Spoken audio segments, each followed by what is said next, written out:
નમસ્કાર, હું છું વિક્રમ વકીલ અને તમે જોઈ રહ્યા છો હોટલાઇન ન્યૂઝ. કોંગ્રેસે ઘણા દિવસથી પછી લોકોની ઇંતજારીનો આવ્યો છે કે કોંગ્રેસ પ્રમુખ અમિત ચાવડાનું નામ જાહેર થયું છે અને વિધાનસભામાં વિરોધ પક્ષના નેતા તરીકે દક્ષિણ ગુજરાતના તુષારભાઈ ચૌધરી હવે બેસશે. કોંગ્રેસમાં ઘણા આપણે જોઈ રહ્યા છે કે ફક્ત ગુજરાત જ નહીં, રાષ્ટ્રીય કોંગ્રેસમાં પણ અવઢવ હંમેશા ચાલતી રહી છે કે નેતાગીરી બદલવી કે નહીં બદલવી, બદલવી તો કોને નેતાગીરી આપવી. આ બધી બાબતે આજે આપણી સાથે ચર્ચા કરશે ખૂબ જ જાણીતા પત્રકાર અને જેઓ સોશિયલ મીડિયામાં ધૂમ મચાવી રહ્યા છે એવા જગદીશભાઈ મહેતા. જગદીશભાઈ, આપનું સ્વાગત છે. જી જી, નમસ્કાર સર.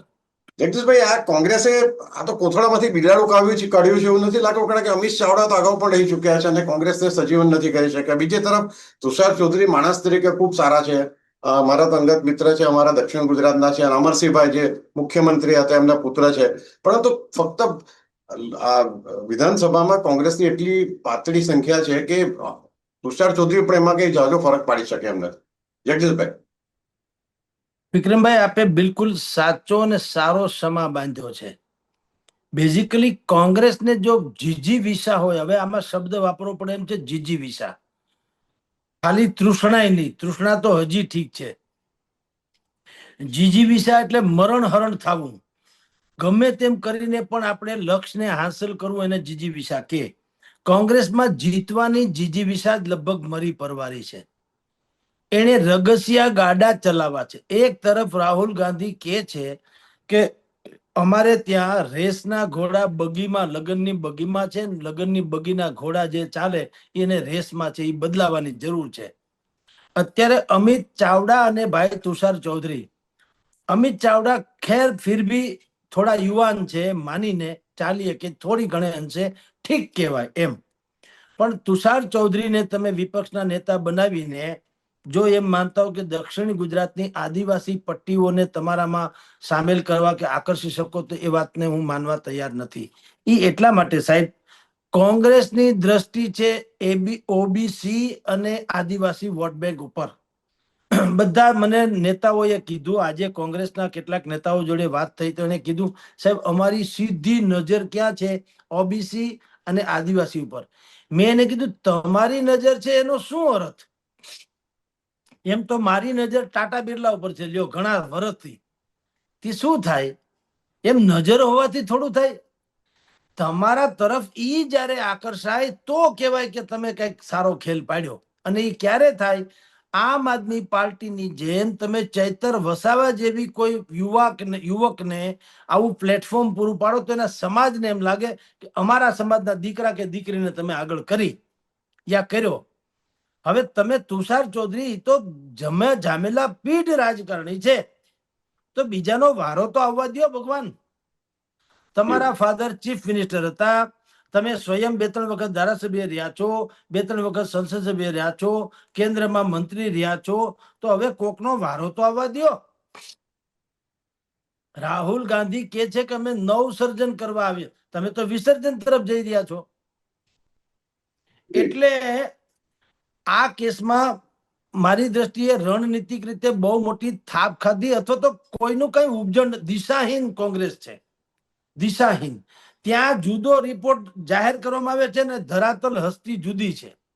અહીંયા પાટીદાર લોકો 41 ધારાસભ્યો અને સંસદ સભ્યો 41 એ લોકો એકત્રિત થયા અમદાવાદમાં, અને એને બાકાયદા કે.સી. વેણુગોપાલને પત્ર લખ્યો લીગલી કે ભાઈ તમે એક તો પ્રમુખ પદ અમને મળવું જોઈએ, અને બીજું અમારા બાકીના જે કેટલાક સવાલો છે એના માટે પણ રાહુલ ગાંધી અમને મળવું જોઈએ. હવે ન રાહુલ ગાંધી મળ્યા, ન પ્રમુખ પદ મળ્યું, તો આટલી મોટી અવગણના કરે એને તમે સંગઠનના વડા કેમ કહી શકો? સરકાર હજી કોકની ઉપેક્ષા કરી શકે, માની લે સત્તાના મદમાં, અને લોકો સહન પણ કરી લે કારણ કે એ સત્તાધીશ છે. પણ સંગઠનનો માણસ તો કેવો હોવો જોઈએ? એક પણ માણસ રૂઠે તો એને પેલી મનાવવાની કોશિશ કરે, એનું નામ સંગઠનનો વડો ગણાય. હવે આપણા ઘરના ખૂણામાં તમે જુઓ સાહેબ, છોકરું નાનું હોય યા વડીલ હોય, ખૂણામાં એકને દર્દ છે, આખું ઘર જે દર્દ અનુભવે. એમ ન કે ભાઈ બાપાને કયો હોઈ જાય, આપણે જમી લઈએ. તો તમારે ત્યાં એવડી મોટી પાટીદાર વોટ બેંક જે રીસાવાની તૈયારીમાં છે, અને એમાંય પાછું ગોપાલ ઇટાલિયાના વિસાવદરમાં વિજય પછીથી ગુજરાતની રાજનીતિમાં નવા પક્ષના અંકુર ફૂટ્યા છે, આશાસ્પદ. જી એવા સમયે તો કોંગ્રેસે ખરેખર થિંક ટેન્ક જેવું જો કંઈ હોય તો એને વિચારવું જોઈએ કે આપણે હાથે કરીને ડોકું તાસક ઉપર ધરી દેવાય નહીં. આમ આદમી પાર્ટીને તો વકરો એટલો નફો છે, માની લો કે ત્યાં જાય તો એને તો ગ્રાસરૂટ લેવલ ઉપર લાંબુ એનું કઈ સંગઠન નથી, એની પાસે એવા કોઈ માસ કેચર્સ કહી શકાય એવા નેતા નથી, એની પાસે આઈ કેચર કરી શકાય એવા લેખકો કે પત્રકારો કે વિઝનરી એ નથી. જે મળશે એ બધા તૈયાર ભાણે મળશે. કોંગ્રેસમાંથી જાય બીજે ક્યાં જાય? હવે નવો મોરચો એક વિચાર એવો છે કે નવો મોરચો રચીએ, કારણ કે સાવરણો પકડીને વળી માગવું એના કરતા બેટર હોય કે આપણે એક પરમેનન્ટલી નવો મોરચો રચવાની વાત છે. આવતીકાલે શનિવારે એક પાટીદારોની, સૌરાષ્ટ્રના દિગ્ગજ પાટીદારોની બેઠક મળવાની છે એક ચોક્કસ સ્થળે. ઈ બેઠક મળ્યા પછી એમાં એક નિર્ણય નક્કી કરશે કે આપણે ખાલી પાટીદારો અલગ થઈ જાય એવું નહીં, કોંગ્રેસમાંથી જે દિગંતો જે છે બધા જ લોકોને સામેલ કરીને એક નવો મોરચો રચીએ, યા તો પછી ગમે તેમાં સામેલ થવાની કોશિશ કરીએ. દાખલા તરીકે પણ એના માટે પહેલી મીટિંગ કાલે છે, બીજી મીટિંગ એના પછી છે, જેમાં 100 જેટલા બીજા ઇતર કાસ્ટના, બીજી જ્ઞાતિઓના કોંગ્રેસના દિગ્ગજ નેતાઓને સમાવેશ કરવામાં આવશે. આમ ટોટલ 150 જેટલા દિગ્ગજ કોંગ્રેસીઓ જે ધારાસભ્ય કક્ષાના, સંસદ સભ્ય કક્ષાના, પ્રમુખ પદ રહી શક્યા હોય એ કક્ષાના 150 જેટલા કોંગ્રેસીઓ કોઈ પણ ભોગે બગાવત ઉપર ઉતરી આવે. જો કોંગ્રેસ એને કોઈ પણ હિસાબે સમાધાન, હવે સમાધાન પાછું શક્ય નથી, મેં પૂછી લીધું લાગતા વળગતાને કે ભાઈ આનો કોઈ રસ્તો નીકળે ખરો એમ તમારા મગજમાં ખરું? કારણ કે હજી તો 2 જ પોસ્ટ જાહેર થઈ છે, બાકી તો આખું માળખાની પોસ્ટ ઉપપ્રમુખ ને પ્રભારી ફલાણું ને એવું બધું હોય તો. એને કીધું એની કોઈ વેલ્યુ નથી, એ બધા જગ્યા ખાલી જગ્યા છે, પણ એ ખાલી ખભે કોથળો દેહ મોકળો. તમે મને કોઈ પણ એક સેલનો વડો બનાવો, બક્ષી પંચ સેલ કે ફલાણા સેલ કે ઢીકણા સેલ, તો એમાં મારે કાંઈ નહીં, હું ખાલી ફાકા ફોજદારી કરતો ફરું કે ફલાણા સેલનો હું વડો, હું નીતિ વિષયક નિર્ણય લઈ શકું નહીં કોઈ પણ. મારે નિર્ણય તો બધા કોંગ્રેસના જ ફોલો કરવા પડે, જે તુષાર ચૌધરી અને અમિત ચાવડા કરશે તે. તો હું ગ્રાસરૂટ લેવલ ઉપરથી ધારો કે એવો રિપોર્ટ આપું કે કોંગ્રેસ સોફ્ટ હિન્દુત્વ અપનાવે તો આ પંથકની 10 બેઠક અને મળે એમ છે, તો એ મારું કીધે તો કઈ થાય એમ નથી. કારણ કે હું તો જે તે સેલનો વડો હોઉં. ઓલા જે તુષાર ચૌધરી ને અમિત ચાવડા હોય શું કે ભાઈ તમે શાંતિ રાખો, અમને ખબર પડે છે, આખા ગુજરાતનો મારી પાસે છે, તમે કયો એમ ન ચાલે, તો એ કે શું કરી લેવું? એક વાત. બીજું, ઓલ ઇન્ડિયા કોંગ્રેસ કમિટી જે છે ત્યાં 2 જ એના દફતરમાં જે તે રાજ્યમાંથી 2 જ લોકોને જવાની સંમતિ હોય છે અધિકૃત, એક પ્રેસિડેન્ટ ઓફ ધી સ્ટેટ, પક્ષના પ્રમુખ, અને વિપક્ષના નેતા. હવે એ કે અમારી પાસે કાંઈ પણ સારી વાત હોય તો પણ અમે વધીને એ બંનેને કહી શકીએ. હવે એ બંનેને ગળે ઉતરે તો એ હાઈકમાન્ડ ને કે, ન ઉતરે ને એમ લાગે કે આટલું ઉતરે એમ છે તો એ વાત કરે પણ નહીં, તો અમારી વાત તો અહીં નહીં રહી. અર્થાત હવે પછીના જે બાકીના હોદ્દા છે એનું કોઈ મૂલ્ય હોતું નથી, એટલે અમને એમાં રસ નથી. તો ટૂંકમાં એક પાટીદાર કોમ્યુનિટી જે છે એ તો આખું બગાવત ઉપર ઉતરવાની અને નજીકના ભવિષ્યમાં જાહેરાત થઈ શકે છે. આવી જ રીતે મેં કોળી સમાજના નેતાઓને પૂછ્યું કે ભાઈ તમારો કઈ મેળ પડે એમ છે કોળી સમાજના? તો એને પણ કીધું કે મેઇન તો બધી પતી ગયું છે ને અમારે તો કઈક ભાજપ હારે અથવા તો આમ આદમી પાર્ટી હારે ટાઈઅપ ચાલે છે, દેખતે હૈ ક્યા હોતા હૈ. હવે ઈ પણ એ મસ્તીમાં છે. ક્ષત્રિય સમાજ નારાજ છે, એને પણ કોઈ પદ મળ્યું નથી. હમણાં જ ગાંધીનગર એક ભાઈનો ફોન હતો કે કોઈ લોકો સમજતા નથી, કોંગ્રેસ સમજતી નથી, ભાજપ તો સમજી ગઈ છે, કોંગ્રેસ સમજી કે પક્ષ, ઈ 2 જે શબ્દો છે, પ ફોર પાટીદાર એટલે કે પટેલ ને ક્ષ ફોર ક્ષત્રિય. પાટીદાર ને ક્ષત્રિયને અવગણના કર્યા વગર પક્ષ હાલે જ નહીં, અવગણના કરીને. તો કોંગ્રેસે તો 2ની અવગણના અત્યારે કરી છે, ન ક્ષત્રિયને ક્યાંય લીધા છે કે ન પાટીદારને લીધા છે, તો પક્ષ ચાલે કઈ રીતે? આમ તમને કહું તો વિક્રમભાઈ કે સર, કોંગ્રેસે જે કાંઈ અત્યારે કાર્યવાહી કરી એમાં મને ક્યાંય રણનૈતિક એની ક્યાંય ચાલાકી દેખાતી નથી. જૂની પરંપરા આગુ છે ચલી આતી હે એમ ઓલો ઘાચીનો બળદ આખો દિવસ ઘંટી ફરતો ફરે, જાય ક્યાંય નહીં, ન્યા ને ન્યા રે. ફેરા ગણાય, આખો દિવસ જી ફરે. જો એ આમ હાલે સીધે રીતે તો 5-6 કિલોમીટર ગણાય, પણ આઈને આઈ ફેરા કરે ઘંટી ફરતે. એમ કોંગ્રેસે ફેરી ફદુડી ફરી પાછી સત્તાની ખુરશી, ચાવડા પરિવાર, સોલંકી પરિવાર, ચાવડા પરિવાર, સોલંકી પરિવાર અહીંયા સુધી આવીને અટકે છે, જે આ વખતે પણ અટકી ગઈ. જી જી જગદીશભાઈ, તમે જે કહ્યું એકદમ સાચી વાત છે. મને કોંગ્રેસના કેટલાક મિત્રોએ પણ વાત કરી ઓફ ધ રેકોર્ડ. એમાં એ જ કેવું છે કે ભાઈ આ તુષાર ચૌધરી ને પોતે આદિવાસી હોવા છતાં આદિવાસી બેલ્ટ પર એમનું કોઈ પ્રભુત્વ નથી. એવા કઈ પોપ્યુલર નેતા નથી. એ માણસ તરીકે સારા છે, સોબર છે, એ બધું બરાબર, પણ આક્રમકતા નથી એમનામાં. અને આ બધાને એ નવાઈ લાગી રહી છે કે જ્યારે પાટીદારો આટલા શક્તિશાળી છે બધી રીતે, રાજકીય રીતે, એમનું સંગઠનની રીતે અને આર્થિક રીતે આજે ગુજરાતમાં, તો કોંગ્રેસે જો આમની આ ખરાબ પરિસ્થિતિમાંથી બહાર આવવું હોય તો પાટીદારને મહત્વ આપ્યા વગર ચાલે એમ નથી. કારણ કે એમને ફંડિંગ પણ પહેલો પ્રશ્ન આવે છે કોંગ્રેસ પાસે ફંડિંગનો. કારણ કે કોંગ્રેસના જે શહેર પ્રમુખો અને જિલ્લા પ્રમુખો છે એમની સાથે વાત થાય છે ત્યારે પણ એ લોકો કહે છે કે અમે કામ કેવી રીતે કરીએ, અમારી પાસે ઘરના પૈસા કોઈ લગાડે છે નહીં જગદીશભાઈ, આપણે જાણીએ છીએ. કારણ કે એ પૈસા કમાવા જ રાજકારણમાં આવતા હોય છે. ત્યારે કોંગ્રેસને ઉપરથી હાઈકમાન્ડને જ પડી નથી એવું લાગે છે. બિલકુલ સર, આપે વાત કરી. મેં એક દિગ્ગજ પાટીદાર નેતાને વાત કરી.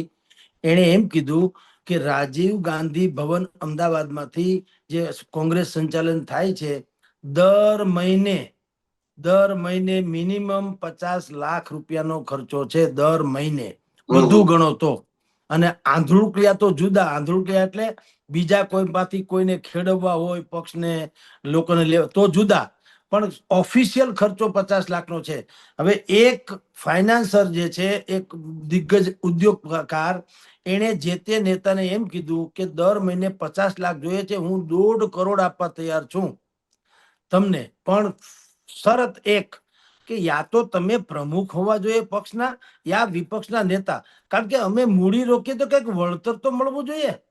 સાચી હવે વાત. અમે અત્યારે તમને મદદ કરીએ અને ભારતીય જનતા પાર્ટીને ખબર પડે કે અમે તમારા કોર મદદગાર છીએ, તો અમારા કારખાના ઉપર રેડ પડે, ઈડી સીડી બધું જાણીએ છીએ બધું. જી તો બરાબર. એમાંથી પ્રોટેક્શનમાં તે થઈને તમે લોકો કંઈક સત્તામાં હો તો કંઈક કરી શકો. પક્ષ પ્રમુખ હો તોય થોડોક ફેર પડે, અને વિપક્ષના નેતા હો તો ફરે જ. કારણ કે તમે જ્યાં સંસદ ભવન અંદર જ હો છો, વિધાન ભવનમાં, તો એકબીજા પોલ જાણતા હોય.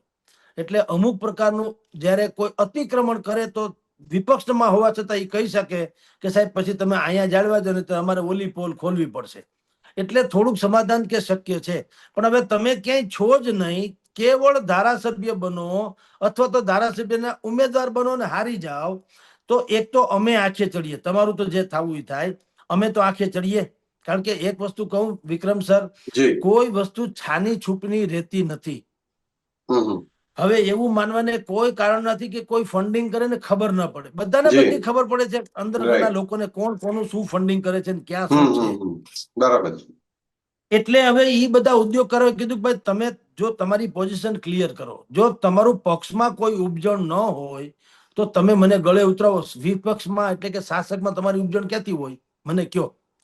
તમારો પોતાનો પક્ષ અને એના વડા તમને મળવા લાયક ન સમજે તો તમારું ડિવેલ્યુશન કેટલું ગણાય?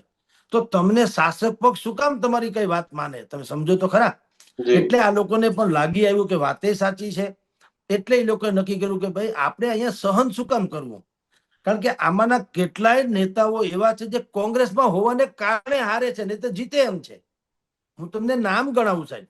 જી વીરજી ઠુમર, જેનીબેન ઠુમર, પ્રભાત દુધાત, મનહરભાઈ પટેલ, કિરણભાઈ પટેલ, પરેશ ધાનાણી, જીતુભાઈ, આપણે લલિતભાઈ વસોયા, લલિતભાઈ કગથરા, આ બધા, કિરણ પટેલ, આ કઈ કમ નથી સાહેબ. એની ઉપર જે કોંગ્રેસી બેનર છે એને કારણે એને થોડુંક સહન કરવું પડે છે. કારણ કે એક મેન્ટાલિટી તો આ પાટીદારોમાં રહી જ છે કે ધંધા રોજગાર કરનારી જે કોમ છે એને પાણીમાં રહીને મગર હારે વેર બાંધવું પોસાય નહીં. એટલે એ લોકો કહે કે સમાજના કામમાં તમે કયો તે દાન આપીએ, ધર્મ આપ, તમે કયો તે, પણ સમાજના કામમાં, રાજનીતિમાં અમે તમને જીતવા નહીં દઈએ, કારણ કે અમારે ધંધા હલાવવા છે. તમે ધારાસભ્યના ઉમેદવાર હો ને રાજકારણમાં કદાચ તમારી ઉપર કઈ થાય કે ન થાય, અમે તો સામાન્ય માણસો છીએ. અમારા કારખાનામાં રેડ પડે તો શું કરવું? અને ધંધો કોઈ દી ટ્રાન્સપરન્સીથી થઈ શકે નહીં.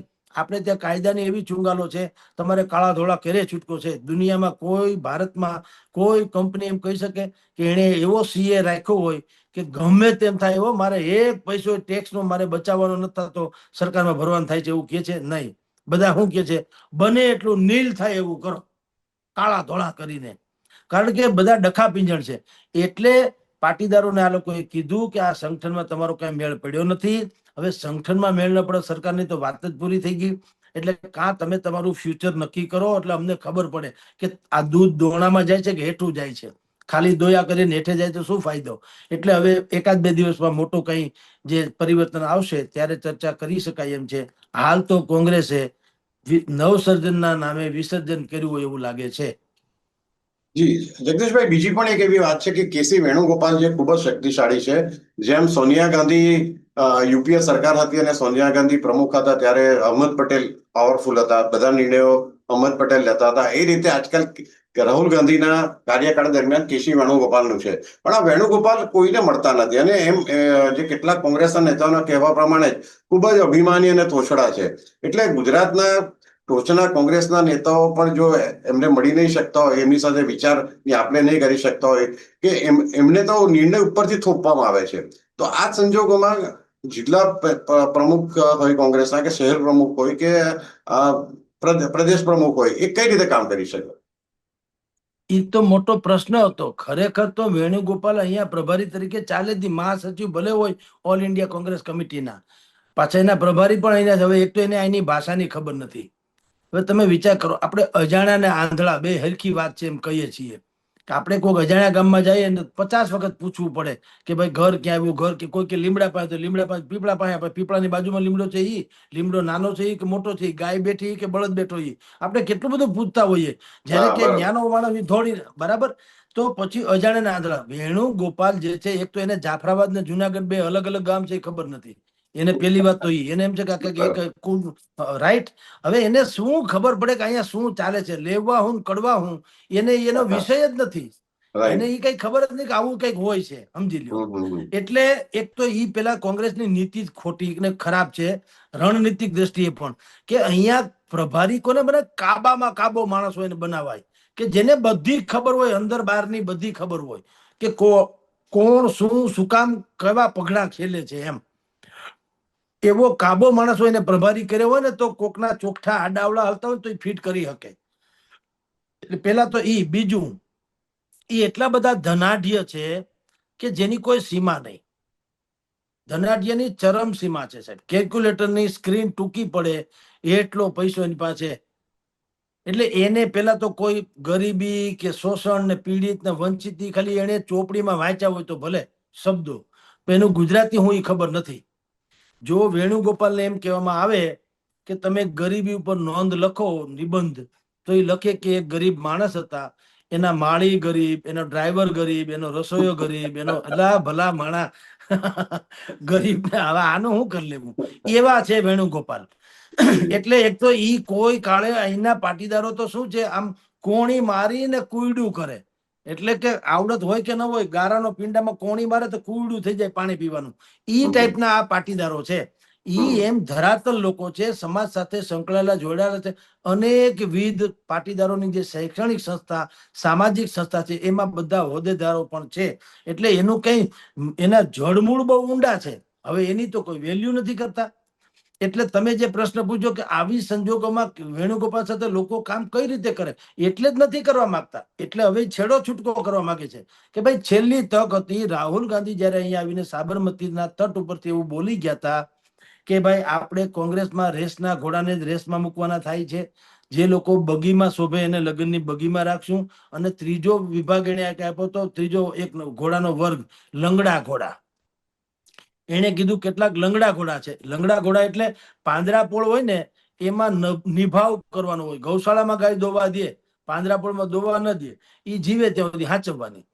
લંગડા ઘોડા જે છે કોંગ્રેસના, એ જીવે ત્યાં સુધી હાચવવાના હતા. એને બદલે એ લંગડા ઘોડા ઉપર તેને પાછો દાવ ખેલ્યો છે. તો કોંગ્રેસનું ભલું ક્યાંથી થાય? તમારી પાસે એક તો તમારો શત્રુ એટલે કે હરીફ પક્ષ ભારતીય જનતા પાર્ટી તો હતી કે જેની સામે તમારું કાંઈ આવતું નથી છેલ્લા 3 દશકાથી.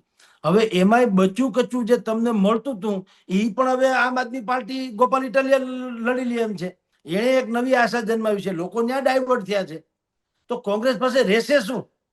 જે સવર્ણો, આ તમારી જાણ કરતા વિક્રમ સર, જી માધવસિંહ સોલંકીએ ખામ થિયરી કરી ત્યારે બધા એમ કહેતા કે એનો માસ્ટર સ્ટ્રોક છે. હવે તે દિવસે તો આપણે આપણી દ્રષ્ટિએ ઘણા નાના હતા ને હજી કઈ મોટા નથી, પણ ત્યારે પણ આપણે લખ્યું હતું કે આ માસ્ટર સ્ટ્રોક નથી, આ આપઘાત કરવાનો નિર્ણય છે. કારણ કે તમે માસ મીડિયામાંથી એક સવર્ણની આખી વોટ બેંકને ગુમાવી રહ્યા છો. કારણ કે તમારે આદિવાસી, મુસ્લિમ, દલિત અને ક્ષત્રિય એમ ભેગું કરેલું ખામ થિયરી. એટલે હવે એવા ખામ થિયરી કરીને તમે સવર્ણો જેટલા પણ હતા પાટીદારોથી માંડીને બાકી બધા જ રઘુવંશી, ભૂદેવ, વણિક, આ છે તે છે, એ બધા જ ને તમે દરકિનાર કરી નાખ્યા. સરકાર ભલે આવી ગઈ કોંગ્રેસની, 149 બેઠક આવી ગઈ, એમાંય ના નહીં, એ બધું વાત સાચી 149 બેઠકમાં, પણ એ 149 જગદીશભાઈ, હા બેઠકનો ના બરાબર છે. 149, હા, એ 149 બેઠકનો જે ફાયદો મળવો જોઈએ કોંગ્રેસને, ગ્રાસરૂટ લેવલ ઉપર મજબૂતી મળવી જોઈએ, એને બદલે હાવ ઉખડી ગઈ, વિરોધ પક્ષને લાયકે ન રહી. તો હજી પણ એ અત્યારે જે ભાઈને અમિત ચાવડા ને તુષાર ચૌધરીને એ ખામ થિયરી ને માસીનો છોકરો, એ પણ એ જ છે. આદિવાસી ને તમે જુઓ તો બક્ષી પંચ ને ઓબીસી ને, તમારામાં સવર્ણ જેવી કોઈ ચીજ જ નથી, જ્યારે કે મોટા ભાગનું એનું છે ને. એટલે આમ તમે જુઓ તો રાજનીતિક રણનીતિની દ્રષ્ટિએ પણ કોંગ્રેસે દેવાળું ફૂંકવું ગણાય. હવે અમિત ચાવડા એક થોડાક ઠીક છે, મેં પેલા કીધું, એક તો યંગ છે, થોડા નિર્વિવાદિત છે, અને 27% અનામતનો ઓબીસીનો લાભ અપાવવામાં એની ઝુંબેશે બહુ મોટો ફાળો ભજવ્યો હતો, એમાં ના નહીં. પણ કોંગ્રેસે એનો જસ લેતાય ન આવ્યું, ભાજપ લઈ ગઈ. જ્યારે કે ભાજપને તો હાઈકોર્ટે ઠપકો આપ્યો હતો કે ભાઈ કેમ તમે હજી એનું કમિશન નથી નીમ્યું, કેમ એને અમલવારી નથી કરી. એટલે પછી સર ભાઈ બાપા કર્યા, ભાઈ ચૂંટણી વિધાનસભાની છે અમે પછી કરશું, અને પછી થયું એટલે જાણે ભારતીય જનતા પાર્ટીની સરકારે ઓબીસી ને કોઈ ભેટ આપી હોય એવું બધું બધા ડાક ડીંગ મીંડા વગાડવા ડમરું, ઓહો ભાજપની ભેટ, ભાજપની 27% અનામત. પણ એ તો ઓલા અમિતભાઈ ચાવડાએ ઝુંબેશ ચલાવી હતી.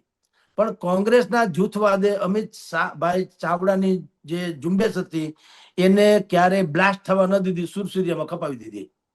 એટલે આંતરિક જૂથબંધીએ પણ એક તો હોળી સર્જી હતી, એમાં અત્યારે ઉત્તર ગુજરાત ને દક્ષિણ ગુજરાત ને જ મહત્વ મળ્યું, સૌરાષ્ટ્ર ને બાકી બધું બાકી રહી ગયું. તો ઈ બધી હોળી જે છે ઈ કોંગ્રેસ માટે કોઈ શુભ ચિહ્ન દેખાડતી નથી. સર જી જગદીશભાઈ, બહુ તમે સાચી વાત કરી. અને બીજું મને એમ લાગે છે કે તમે પણ કદાચ એ વાત સાથે સંમત થશો કે આ કોંગ્રેસની જે નબળાઈ છે અને જે હમણાં જે પસંદગી થઈ છે જે નેતાગીરીની, એનો લાભ આમ આદમી પાર્ટીને ભરપૂર થશે. કારણ કે જે લોકો કોંગ્રેસથી નારાજ છે એને ભાજપના વિચારસરણી સાથે એમને સંમત નથી, એ લોકો પાસે હવે રસ્તો ખુલ્યો છે આમ આદમી પાર્ટી સાથે જોડાણ કરવાનો અથવા એમને ફોલો કરવાનો. થેન્ક યુ વેરી મચ જગદીશભાઈ, તમે આજે અમારી સાથે જોડાયા. આવા પ્રકારના વિડીયો તમને જોવા ગમતા હોય તો હોટલાઇન ન્યૂઝ ચેનલને લાઇક, શેર અને સબસ્ક્રાઇબ કરો.